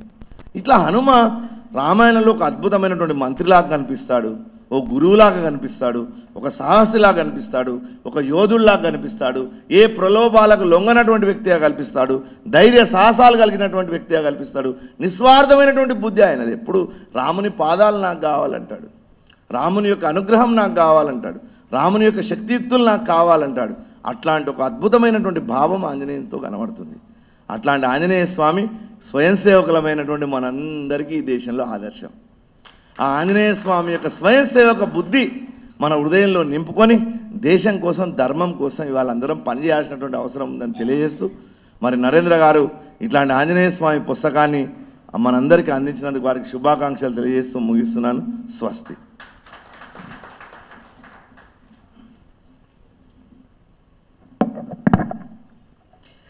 చాలా బాగా చెప్పారు సార్. మాకు ఎస్బిహెచ్ ఉండొద్దని, అటువైపు పరిగెత్తొద్దని, పీసీహెచ్ ఉండాలి జీవితంలో అని. ముఖ్యంగా రావణ భక్తి రామభక్తి గురించి చాలా చక్కగా చెప్పారు. తెల్ల కోట్ వేసుకున్న ప్రతి ఒక్కడు గొప్ప డాక్టర్ కాదని, తెల్ల కోట్ వేసుకున్నవాడు ఏమవుతాడో కూడా మనకు అర్థమవుతుందని, వాడు రావణ భక్తి ఫాలో అవుతాడని, తెల్ల కోట్ వేసుకొని నిజంగా వైద్యం చేసేవాడు రామభక్తుడు అవుతాడని సమాజంలో మొన్ననే తెలిసింది మనకు. తెలుగులో ఒక సామెత ఉంది, బ్రతుకుతే పసిపిల్ల వాళ్ళకు బ్రతుకు, బ్రతుకుతే పసిపిల్ల వాళ్ళకు బ్రతుకు, చస్తే భారత సైనికుల్లా చావు అని ఒక లైన్. నేను ఒక మోటివేషనల్ టాక్లో ఈ డైలాగ్ కొడితే ఒక 10th క్లాస్ పిల్లోడు అన్నాడు, సార్ దీనిలో కొంచెం తప్పు ఉంది సార్ అన్నాడు. నేను అడిగిన ఏం తప్పు ఉంది అన్న. సార్ బ్రతుకుతే పసిపిల్ల వాళ్ళకు బ్రతుకు, చస్తే భారత సైనికుల్లా చావు అనేది తప్పు సార్, చంపుతే భారత సైనికుల్లా చంపు అని చెప్పాడు సార్. సో అదే పసిపిల్లవాడి మనసు ఆంజనేయ స్వామికి ఉందని మాకు చాలా చక్కగా తెలియజేశారు. మమ్మల్ని లంకకు తీసుకెళ్లారు, మళ్ళా తిరిగి అయోధ్య కూడా తీసుకొచ్చినట్టుగా చేశారు. అదే విషయాన్ని అదే విధంగా మన నరేంద్ర గారు పుస్తకంలో కూడా వారి అనుభవాల చెప్తూ హాస్పిటల్ తీసుకెళ్తారు, మధ్య మధ్యలో శ్రీలంక మన లంకకు తీసుకెళ్తారు, ఆ తర్వాత భక్తి పర్వంలోకి తీసుకెళ్తారు. ఈ చిన్న పుస్తకం అన్ని విషయాలని కవర్ చేస్తూ ఉంటుంది. ఇప్పుడు మన బీజేపీ రాష్ట్ర అధ్యక్షులు, ఇది కోఇన్సిడెంట్ సార్, ఆంజనేయుడు పుస్తకం రామచంద్రరావు గారి చేతుల మీద రిలీజ్గా. ఓకే, సో అందులో మనకు స్వామి వివేకానంద పేరు మొదటి పేరు నరేంద్రుడు, అదే నరేంద్రుడు ఆ పుస్తకం రాయడం, అదే ఈరోజు కూడా మన దేశాన్ని పరిపాలిస్తుంది ఇంకొక నరేంద్రుడు కావడం, ఇదంతా కోఇన్సిడెంట్ అయితే కాదు, దీని వెనుక ఏదో ఎగ్జిస్టెన్స్ ప్లాన్ ఉంది, అంతే కదా సార్? రైట్. అయితే ఇప్పుడు మన రాష్ట్ర అధ్యక్షులు బీజేపీ శ్రీ ఎన్ రామచంద్రరావు గారిని మాట్లాడవలసిందిగా కోరుతున్నాను. Thank you. స్పీక్ ఇస్తే చాలా సంతోషం. మల్లేష్ గారు, నరేంద్ర గారు, అదేవిధంగా భాస్కర్ గారు, మిత్రుడు గౌతమరావు గారు, ఇక్కడ విచ్చేసినటువంటి పెద్దలందరికీ కూడా నమస్కరిస్తూ, ఈరోజు పుస్తకావిష్కరణ అంటే ఒక ఫోన్ చేసి ఇట్లా పోతున్నానన్నా మళ్ళీ వస్తాను కొద్దిసేపులో మీ దగ్గరికి అంటే, అరే పుస్తకాలు కూడా చదువుతున్నాయి వాళ్ళు ఏమంటారు, అందరూ రీల్స్ చూస్తారు కదా, అందరూ ఇంటర్నెట్ చూస్తారు కదా, పుస్తకాలు కూడా చదివే రోజులు ఉన్నాయంటారు. మళ్ళీ తిరిగి మొత్తం పుస్తకాల యుగాలు వస్తున్నాం మనం. ఇంకా భాస్కర్ గారు చాలా పుస్తకాలు రాశారు, 2 పుస్తకాలు. నేను మొన్న పార్టీ ఆఫీస్లో కూడా వారి యొక్క పుస్తకాన్ని ఇక్కడ విమోచన చేయడం జరిగింది.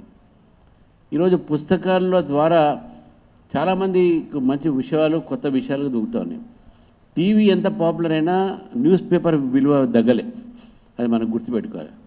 సో మనకు విజువల్గా ఎంత వచ్చినా ప్రింట్ కూడా అంతే ఈక్వల్ ఇంపార్టెన్స్ ఉంటుంది. దానికి మహత్వం ఎప్పుడు కూడా పోదు అనే విషయాన్ని గుర్తించు. ఈ పుస్తకం ఏదైతే మనకు ఈరోజు మన ముందు తీసుకొచ్చారో, ఆంజనేయ స్వామి గురించి భాస్కర్ గారు చెప్పిన తర్వాత మనం దాని విషయంలో ఇక మనం చెప్పలేము. కానీ 2-3 విషయాలు. ఆంజనేయ అంటే వాడు స్వయం సేవకు అన్నారు, నేను మా కార్యకర్త అంట. కార్యకర్త ఎందుకంటే ఆ లక్షణాలు ఉండాలి ప్రతి కార్యకర్తకు, పొలిటికల్ పార్టీ కార్యకర్త, ముఖ్యంగా బీజేపీ కార్యకర్త. నువ్వు నీకు బలం ఉంది అనేటట్టు మీరు ఇంతకుముందు అని అట్లా కాదు అని చెప్పారు. అట్లా కాకుండా ఈరోజు దేశవ్యాప్తంగా కూడా ప్రతి ఒక్క కార్యకర్త ఈరోజు దేశాన్ని రక్షించుకోవాలి. ఏ పార్టీ అయితే రాముడు గుడి కట్టిందో దాన్ని మనం తీసుకొని రావాలి అనేది సంకల్పం ఈరోజు ప్రజల్లో బయలుదేరింది.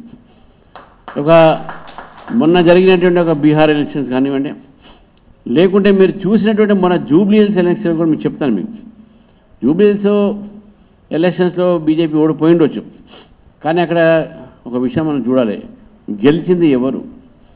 గెలిచింది ఎంఐఎం కాంగ్రెస్ పార్టీ సంబంధించినటువంటి ఒక 2 కాంబినేషన్ గెలిచారు. అంటే ఇప్పుడు కూడా మన సమాజం రియలైజ్ కాకపోతే, రేపు తెలంగాణ పరిస్థితి ఏ విధంగా ఉంటుందని ప్రతి ఒక్క కార్యకర్త ఆలోచించాల్సిన అవసరం. ఆ వైఫల్యము, ఓడిపోవడం అనే విషయంలో అది వాళ్ళ ఓడిపోయినా వీళ్ళ ఓడిపోయినా కాదు. ఇక్కడ సమాజంలో మనం ఏదైతే తీసుకొని పోవాలో వాళ్ళ మైండ్ సెట్ని చేంజ్ చేయలేకపోతున్నాం, అది చేంజ్ కావాలి. దాని విషయంలో ఇప్పుడు అందరూ కూడా మనం పనిచేయాల్సిన అవసరం. ఎందుకంటే కొంతమంది ఈరోజు డబ్బుకు, కొంతమంది ఈరోజు కొన్ని కులాలకు, కొంతమంది మతానికి, కొంతమంది ఇంకా రకరకాలైనటువంటి ఒక దీంతో మనం ఈరోజు ఓట్లకు మనం పోతూ ఉన్నాం. కానీ ఈరోజు దేశాన్ని రక్షించుకోవాలన్నా, స్టేట్ని రక్షించుకోవాలన్నా, రాష్ట్రాన్ని రక్షించుకోవాలన్నా ఈరోజు ప్రజల ఆలోచన సరళి అవుతుందో అది మొత్తం కూడా అభివృద్ధి విషయం ఒకేపోయితే మన సంస్కృతిని, మన ధర్మాన్ని కాపాడటం అని కూడా ఒకటి ఉంది. ఎందుకు చెప్తున్నానంటే ఈరోజు మనం చూస్తా ఉన్నాం ఢిల్లీలో బాంబు పేలుడు. ఎందుకు అవుతున్నది అది బాంబు పేలుడు? ఎందుకైనాయి? ఎవరు చేస్తున్నారు? ఈరోజు ఎందుకు ఈ దేశాన్ని నాశనం చేసే ప్రయత్నం చేస్తారని కొంతమంది. అది కాలేదు, అది ఇప్పుడు కాదు, ఎప్పుడు కూడా కాలేదు. ఎందుకంటే ఈ దేశంలో ఎన్ని మతాలు వచ్చినా, ఎన్ని రూరల్స్ బయట నుంచి వచ్చినా కూడా ఈ దేశం సంస్కృతిని వాళ్ళు చెక్కు చెదరలేదు. కొంతమంది మతం మార్పిడి నుంచి కానీ భారతదేశం ఒక సంస్కృతి కానీ, భారతదేశం ధర్మంగానే అట్నే ఉన్నది, ఇంకా స్ట్రాంగ్ ఉంది. అస్సాం టు అహ్మదాబాద్, కాశ్మీర్ నుంచి కన్యాకుమారి దాకా మన ధర్మం ఒకే రకంగా పలుకుతూ ఉంటుంది. అక్కడ హనుమంతుడిని పూజిస్తే కేరళలో హనుమంతుని పూజిస్తారు, కాశ్మీర్లో రాముడు పూజిస్తే కేరళలో రాముడు పూజిస్తారు. కాబట్టి ఆంజనేయ స్వామి చరిత్ర మనం తీసుకుంటే కింది నుంచి వారు పైకి శ్రీలంక నుంచి వారు సంజీవిని ఆ జడి తీసుకునేటప్పుడు కూడా రకరకాలైనటువంటి ప్రదేశాల నుంచి వచ్చి తిరిగినారు. ఇప్పుడు అమృత్సర్ పోతే వాళ్ళు చెప్తారు, హనుమంతుడు పైన సంజీవిని తీసుకుపోతుండే ఒక్కసారి ఆయన చేయిలో ఉన్నటువంటి పర్వతం కదిలితే ఆ కలశం పట్టుకొని పోతుంటే ఆ కలశం నీళ్ళు దాంట్లో పడ్డాను, కింద పడ్డాను. అందుకే అక్కడ అమృత్సర్ అంటాం.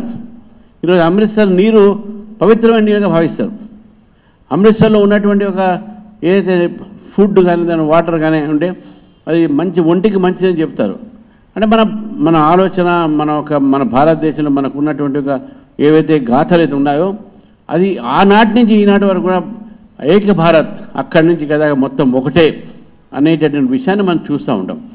రాముడి యొక్క వనవాసం చరిత్ర తీసుకున్నా, లేకుండా ఆంజనేయుని యొక్క వారి యొక్క ఈ హనుమంతుడు రావణాసురుడితో కొట్లాడే సమయంలో చేసిన సేవ విషయంలో కానీ, వారు భగవంతుడు రాముడికి ఒక సేవకుడిగా ఉండి, ఒక లాయల్గా ఉండి పనిచేసినటువంటి వ్యక్తిగా, అతని యొక్క స్వామి భక్తి, ఇవన్నీ కూడా ఈరోజు ప్రతిలో ఒక క్యారెక్టర్ కింద, ఒక గుణం కింద మనం తీసుకోవాల్సిన అవసరం ఉన్నది. ఈ పుస్తకం ద్వారా బహుశా అనేక విషయాలు మనకి మొత్తం చదవలేదు, మన రాణా ఇచ్చినప్పుడు కొద్దిగా తెలుసుకుని దాని గురించి.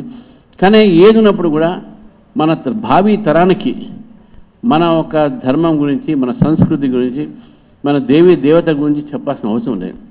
నేను ట్రెండ్ కూడా చూస్తూ ఉన్నాను. మీరు ఈరోజు పిల్లలు చూడండి, నెట్ఫ్లిక్స్లో మహాభారత్ అనే యానిమేటెడ్ నడుస్తుంది. అది మామూలు సినిమా కన్నా ఎక్కువ చూస్తున్నారు. కురుక్షేత్రం నడుస్తూ ఉంది. మన 2-3 సినిమాలు వచ్చినాయి. హనుమాన్ అనే సినిమా అనేది వచ్చింది. ఏదైనా మళ్ళీ ప్రజల ఒక దృష్టి మళ్ళీ మన సంస్కృతి వైపు, మన ఆధ్యాత్మిక వైపు మళ్ళీ పెరుగుతూ ఉన్న విషయాన్ని గుర్తుపెట్టుకోవాలి. మరి చెప్పారు, పూజలు పెరుగుతూ ఉన్నాయి, భక్తి పెరుగుతూ ఉన్నది. అది మన భారతదేశాన్ని కాపాడేది ఆ భక్తి, ఆ పూజలు, ఆ ధర్మం, ఆ సంస్కృతి మాత్రమే మనం కాపాడగలుగుతుంది. ఏ రోజైతే ధర్మం నష్టమవుతుందో ఆ రోజు భారతదేశం కూడా నష్టమవుతుందనే విషయాన్ని మనం గుర్తుపెట్టుకోవాలి. ఆ నష్టం జరగకుండా మన ధర్మాన్ని కాపాడుకునే అవసరం ఉంది. కాబట్టి ఇటువంటి పుస్తక రచయితల ద్వారా మన ధర్మాన్ని మనం కాపాడుకుంటున్నాం, మన భావి తరానికి మన ధర్మం గురించి చెప్తున్నాం, మన కర్తవ్యం గురించి చెప్తున్నాం. ఇక్కడ ఏంటంటే మనం చెప్పినంత కాదు, మనం చదివినంత మాత్రం కాదు, అది చదివిన తర్వాత నేను ఏం చేయాలి, ఆ కర్తవ్యం ఏంది మనది అనేది మనం ఆలోచించుకోవాలి. కాబట్టి ఈ పుస్తకం మనకు ధర్మాన్ని, మన కర్తవ్యాన్ని రెండింటిని కూడా మనం గుర్తు చేస్తుంది. ఆంజనేయ జీవన చరిత్ర నుంచి మనం నేర్చుకునేది మన కర్తవ్యం. అటు రాముడి కోసమా, దేశం కోసమా, ధర్మం కోసమా కాదు, ఆ కర్తవ్యం ఏముండాలి అనేటి ఆలోచన ఈ పుస్తకం ద్వారా మనందరూ కలగాలని చెప్పేసి కోరుతూ, మరి ఈ అవకాశం ఇచ్చిన అందరూ కూడా మరొకసారి ధన్యవాదాలు తెలుపుతున్నాను. వేరే కార్యక్రమాలు పోయినాను కానీ భాస్కర్ గారి మొత్తం మాటలు విని పోదామని చెప్పి కూర్చున్న, ఎందుకంటే వారు చక్కగా చెప్పారు. ముఖ్యంగా వారికి నేను ప్రత్యేకమైనటువంటి ఒక ధన్యవాదాలు తెలుపుతా ఉన్నాను. సో ఆంజనేయుడు అంటే స్వయం సేవకే కాదు, మా బీజేపీకి ఒక గొప్ప కార్యకర్త అని చెప్పారు. అయితే ఆంజనేయుడు బలం తెలియజేసింది జాంబవంతుడు, అంటే ఒక మోటివేషనల్ స్పీకర్. అలాంటి పాత్ర నేను పోషిస్తుంటాను సార్ నేను. సో మీరు అన్నట్టుగా సమాజంలో మార్పు ఖచ్చితంగా కనిపిస్తుంది. మీరు సినిమాలు కూడా చూస్తే హిట్టైన సినిమాలన్నీ ఏమున్నాయి చూడండి మీరు. యూరి ఇట్లాంటి సినిమాలే హిట్ అవుతున్నాయి. అంటే దీన్ని బట్టి ఏమర్థమవుతుంది, మన యువత కూడా మన సంస్కృతి వైపు, మన దేశం వైపు, దేశభక్తి వైపు అడుగులేస్తుంది. ఇది మంచి పరిణామం.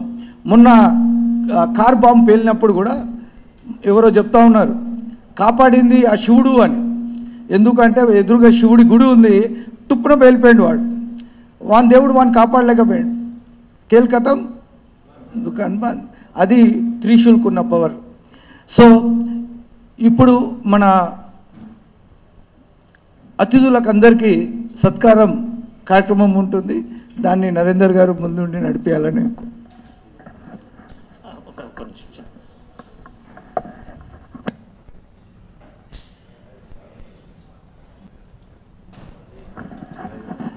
ఈ పుస్తకం వెలుగులోకి రావడానికి ప్రధానమైనటువంటి కారణం శ్రీ గౌతమ్జీ. వారు మనతో పాటు ఉన్నారు. ఒక్క శుభాకాంక్షలు తెలియజేసి ఆశీర్వదించవలసిందిగా ప్రార్థిస్తున్నాను. చిన్న జ్ఞాపిక తీసుకోగానే శాంతి మంత్రము వెళ్ళిపోతాం. ఈ యొక్క ఆంజనేయ కరుణామృతం అనే పుస్తకాన్ని రచించినటువంటి నరేంద్ర గారు, రాష్ట్ర అధ్యక్షులు రామచంద్ర గారు, మరియు రచయిత కవి భాస్కర్ యోగి గారు, ఈ యొక్క కార్యక్రమానికి అధ్యక్షత వహిస్తున్నటువంటి మల్లేష్ గారు, మరియు సమస్య అందరికీ నమస్కారం. ముఖ్యంగా ఈ కార్యక్రమంలో పాల్గొనేట్టు చేసినటువంటి నరేంద్ర గారికి నేను ప్రత్యేకమైనటువంటి ధన్యవాదాలు తెలియజేస్తూ, అదేవిధంగా ఒక మంచి పుస్తకాన్ని సమాజానికి అందించినందుకు వారి శుభాకాంక్షలు తెలియజేస్తా ఉన్నాను. ఎందుకంటే పెద్దలు రామచంద్రరావు గారు, తర్వాత భాస్కర్ యోగి గారు చాలా విషయాలు చెప్పడం జరిగింది. పుస్తకం యొక్క పరిచయం కూడా వారు చేసినారు. కాబట్టి మనందరం కూడా అయితే రామచంద్రరావు గారు చెప్పినట్టు ఒక కార్యకర్తగా, అదే స్పిరిట్తోని అందరం కూడా పనిచేయాలని చెప్పి కోరుతూ మరొకసారి నరేంద్ర గారికి శుభాకాంక్షలు తెలియజేస్తూ ముగిస్తాం.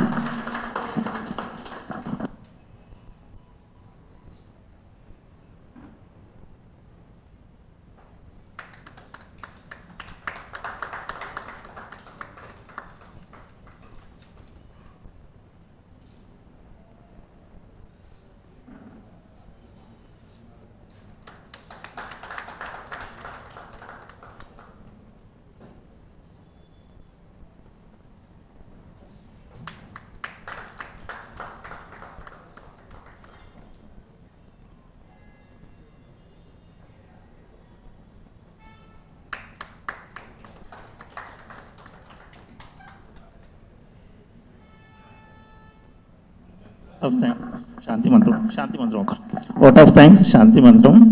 Heartfelt vote of thanks to our esteemed guests, dignitaries and all attendants for gracing the release of Sri Anjaneya Karunamrutam. Gratitude to Sri Mr. N. Ramchandra Rao Garu, Mr. N. Gautam Rao Garu, Dr. P. Bhaskar Yogi Garu and Dr. A. Mallesh Garu for their blessings. Thanks to the organizers, volunteers and everyone who made this event possible. Thank you.